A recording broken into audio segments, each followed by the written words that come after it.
(2012) Year of Prophecy.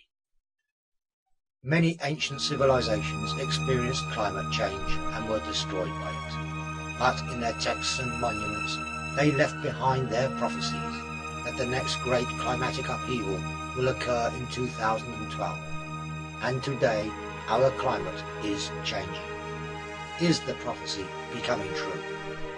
Surely there should be debate about the full meaning of these prophecies and the 2012 date, based as they are on the real experiences of real people.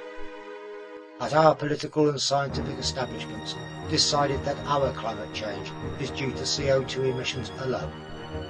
Views to the contrary have become denial or heresy. Of course, the CO2 reductionists have hugely encouraged greener energy and other long overdue changes, but many scientists have challenged this CO2 consensus. Not CO2, they argue, but natural change that has happened before, but they are sidelined and their work ignored. But their views should be heard, that change is natural, that our planet is but a small speck in the vastness of an ever-changing universe. If you talk to paleontologists, if you talk to astrophysicists, if you talk to people who have an understanding of natural cycles, you get a different picture.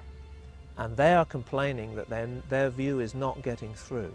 By the time the UN committees have resolved themselves into political summaries, or shall we say summaries of the science for policy makers, what the policy should be, what the policy makers need to understand, the message gets steadily simplified and the dissenting voices are rooted out. So you have a consensus, which in science is rubbish. You don't work with consensus in science. You always have a larger body who believe a particular picture, and then you have a dissenting body who are continually working against that. That is science, and it's very important. And all of the great breakthroughs have come from the dissenting body of knowledge.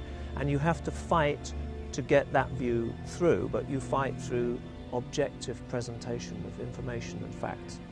When you attach yourself and your reason for being is that certain things are happening, instead of being open-minded and say, hey, yeah, we thought this was happening for this reason, but actually the evidence now shows that it isn't, so we're going to actually change what we're saying here, because we're intelligent people and we want to pursue what's right, not what we have attached to us as a dogma. What is actually happening, however, is that the Green Party is so attached to its global warming and it's terrible and must do something about its greenhouse gases and its pollution, that they don't want to hear that that's not happening. Because their reason for being is being challenged. The very reason that they sell themselves and they get their backing and support, they have to protect that. Everything's a vibrational construct, the human body, everything. The situations, organizations are vibrational constructs. And there's this phenomenon they call sympathetic resonance, whereby if you have, say, 3 violins and you make the strings play to a certain note, a certain frequency, if you introduce another violin and just put it there and leave it, that violin will start to pick up the frequency from the other 3 and start to vibrate into the same, right? I've seen this happen in politics, and I've seen it happen so often. People go into politics, the political construct, which is the way it works. You call it a blueprint, if you like. This is politics. They go in with the best of intentions, and then gradually the construct vibrates them into line. Now, towards the end of the 90s, after the carbon dioxide picture had been sold to such a level, new data was coming through. senior researchers, particularly in astrophysics, were saying, hey, the sun is doing things that we haven't seen before. And we've discovered a link between the magnetic energy of the sun and the climate.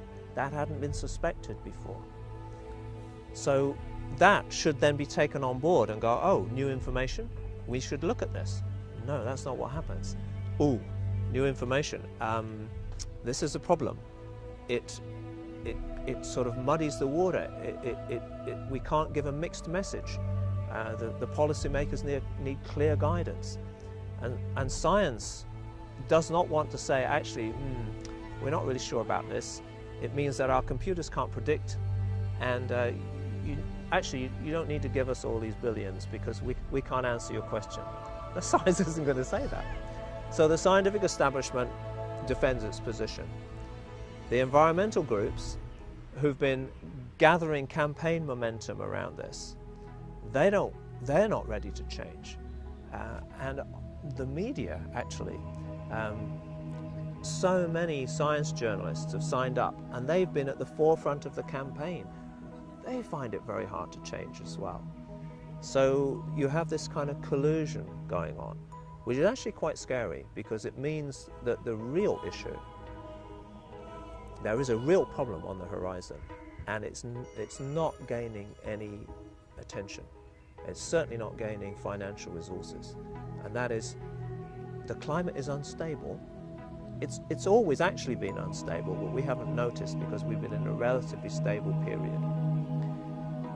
And humanity has become more and more vulnerable to climate change, to the natural fluctuation. We're now 6 billion on the planet. Within the next 13 years, there'll be another billion mouths to feed. Oil is just about to peak. All of the industrial civilization, everything you see around you is based on oil. Gas to certain degrees, well, mainly oil. And when that peak happens fully, it's happened in the States, it's happened in the North Sea, the price, in my understanding, is going to go through the roof. And that will destabilize the world economy. Now, those who sit in higher positions of power and influence, they know all of this. I have absolutely no doubt that they know about this. It must be true this carbon caused global warming because the world's top scientists say so. No, that's what you're told, mate. In fact, there are enormous numbers of scientists who question that and indeed put forward extremely compelling evidence to show that it's not caused by carbon dioxide at all. Mars and the other planets are also warming up. Are they driving a lot of trucks on Mars? Well, I don't see. There are 2 rovers now on Mars. Well, okay, there is climate change.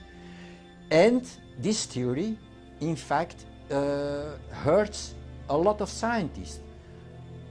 There are a lot of scientists that completely disagree with climate change. They say, look, there are other things. It happened in the past, it happens now. It's normal. It's a normal cycle.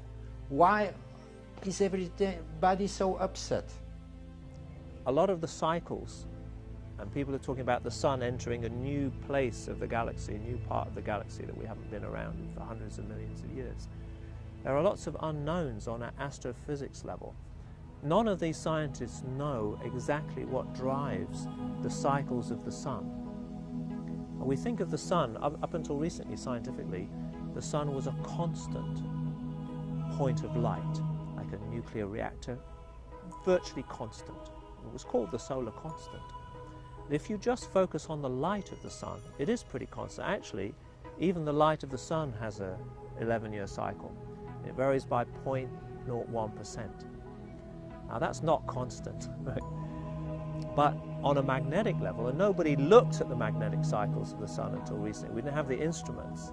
Now we've got the instruments. We see the sun is, in a way, like a woman. It's got periods, it's got cycles. And some of these are very, very long term. We were talking earlier about science not being interested in this. Science is very patriarchal. I think, oddly enough, it just cannot handle periods and cycles and it doesn't want to get into prediction, and science is only ever concerned with the external, objective, consensual reality. Now that's all very fine if you want to build something in engineering, but it's only half the story. The internal part, the soul, our dreaming, nothing that we've created could be created without first dreaming it. I have no doubt that it's the sun. And it's like staggering, isn't it? You know, it's like staggering. I sit back in amazement. Do you think that the sun getting stronger could affect temperatures on Earth? Do you think that's possible? I've noticed, you know, when I go out in the sun and the kind of sun comes out, it gets warmer. I noticed that. I think there could be some connection here. I mean, please. What's happening here is, instead of looking at this dispassionately, instead of trying to sell a manufactured problem for grotesque ends, we should be saying, hold on a second, what are the effects of global warming going to be? Because we need to start mitigating for those areas of the world that it's going to cause a problem for, and we need to start looking at how we're going to take great advantage of those things, the great things it's going to bring to other parts of the world. Instead of that, we're off on this carbon dioxide thing, and it's taking complete attention away from other things that we could be doing. What we're seeing today in terms of global warming and climate change and all the rest of it that goes with that, I do not believe is being caused by mankind and the emissions from our cars and factories and so on. I don't say that those things are a good thing, far from it. I think it's a disaster that we've used up so much of the Earth's resources so quickly. But those are not what are driving the change of climate on this Earth. It's the sun that's done it. Yeah, it's the sun, and the sun itself is being driven by cosmic forces as well. That we live within a universe of change, and it's foolish of us to think otherwise. When you look at the graphs of what they call sunspot activity, when incredible explosions of energy are being released from the sun, some of them the size of the Earth, some even the size of Jupiter, and that this is a physical expression of increased solar activity and increased solar radiation, which is brought through the solar system, or what they call the solar wind. When you see the graph of when you get more solar activity like that, and the graph of Earth temperatures, and then when the sunspot activity falls and the amount of solar radiation being emitted falls, so do the temperatures, right? I think we might be onto something here. If there is one solar flare 2.5 times bigger than the one from 1989 that destroyed the electric grid system in Canada, then the whole worldwide grid system will be completely shut down for at least several years. Solar flares associated with sunspots are the sudden eruption of particles and electromagnetic energy stored in the corona of the sun. Solar activity varies with an 11-year cycle, and at its peak there are typically more sunspots and hence more solar flares. Sunspots are darker, cooler areas than the rest of the sun, and it is when more of these sunspots appear that cause some researchers to theorize that a huge solar flare could hit the Earth with dire consequences. Now, think about it. If you don't have any electricity, then everything stops. Our whole society will collapse. In only 2 weeks, you won't have food, you won't have drink, you won't have any money, nothing will work again. So people will start killing each other only after 2 or 3 weeks. And the societies that have no electricity, they can survive, but we can't survive. This is what can happen without, with a high possibility. And that is also the reason why they are now, have sent so many probes to the sun to see what will happen in 2012, because they are expecting very big problems. They know about it, but they don't want to talk about it up at this moment. However, this planet of ours, the Earth, also has many variables, many factors that could cause or add to climate change and could alter human behaviour. Factors like the magnetic field, which protects us from harmful cosmic and solar rays, and the Earth's pulse, the Schumann resonance, this being the electromagnetic waves which exist between the ionosphere and the Earth's surface, which resonates at around 8 Hz per second, and some researchers tie these naturally formed electromagnetic waves to human brain waves, and believe that a change in this resonance could affect human behaviour.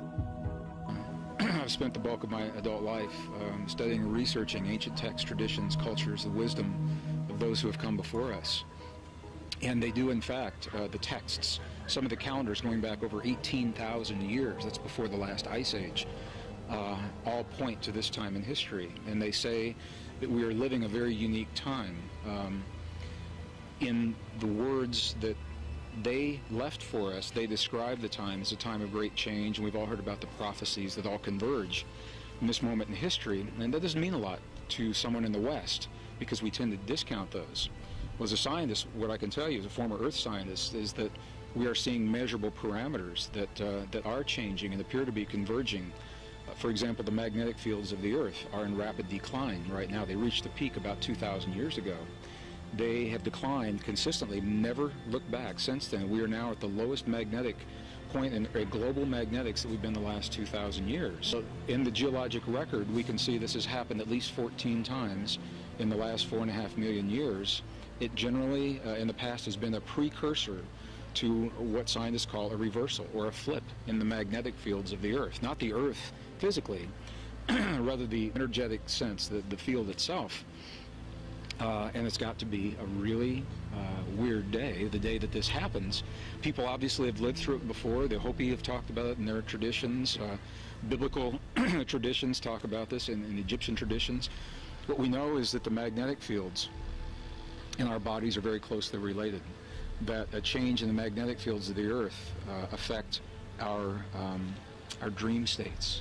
And people are talking about having very, very intense, very vivid dreams, sleep patterns, time and space. People feel that time is speeding up. So in addition to the magnetics dropping, there's a second parameter that the ancients called the heartbeat of the Earth. Scientists first measured this directly in 1899. It's a fundamental pulse of about 7.8 cycles or hertz per second. So it's just it's a constant pulse. And we believed that it was so constant it would never change. And we built communication systems, we built military weaponry based on this pulse. All up through the 1940s, 50s, 60s, and the 80s and 90s, that pulse began to increase. Our bodies, our cells, are tuned to this fundamental pulse of our Mother Earth, as the ancients said. And that our metabolism, our bodies, our rhythms, our cycles will try to match the pulse of the Earth. So as that pulse increases, to us, it seems as though time is speeding up, because we're trying to keep pace with that fundamental heartbeat. So we have these two parameters, this pulse that's increasing, the magnetics that are decreasing, and from the geologic record, it appears that when those two parameters converge, that is a time the ancients called the Great Shift of the Ages, or the shift between the worlds. In studies of geomagnetic reversals in the laboratory, they found that it would occur when the geomagnetic field weakens and reduces, and you would also get areas of inverted field breaking out in sort of odd areas. And both of those things have now come to pass, because it's been found that the Earth's magnetic field is dropping quite a lot. It's been dropping for 2,000 years, and there's a big area of reversed magnetic field off of South Africa. So that seems to fit into this idea that we have started on a geomagnetic reversal. It's a very interesting area of research about the way that the Earth's magnetic field is linked to times of change. Now we know that at the moment the Earth's magnetic field is about to switch. It's actually weakening. What's happening is there are islands of opposite polarity appearing in different places. There's one in South Africa, for instance. So as the force field weakens, so the Earth becomes more open to outside forces and influences than it is when the force field is its strongest and shielding us from those influences. It's a bit like an umbrella, you know, you put your umbrella up and the rain can't reach you. Put it down, and if it is raining, then that rain is going to make you wet. So this seems to be something to do with this changing times that we're seeing. And whether this is going to take a few hundred years to make a full turnover, or whether it's going to be a very sudden event, nobody actually knows. People make forecasts and they make suggestions and they have hunches, but nobody knows. But what we do know is that it is in the process of changing and has done so many times before. There are many theories about what causes a geomagnetic reversal, or flip, of the magnetic field, and what effect it might have on the planet and us. But what concerns some researchers more is a geographical pole shift.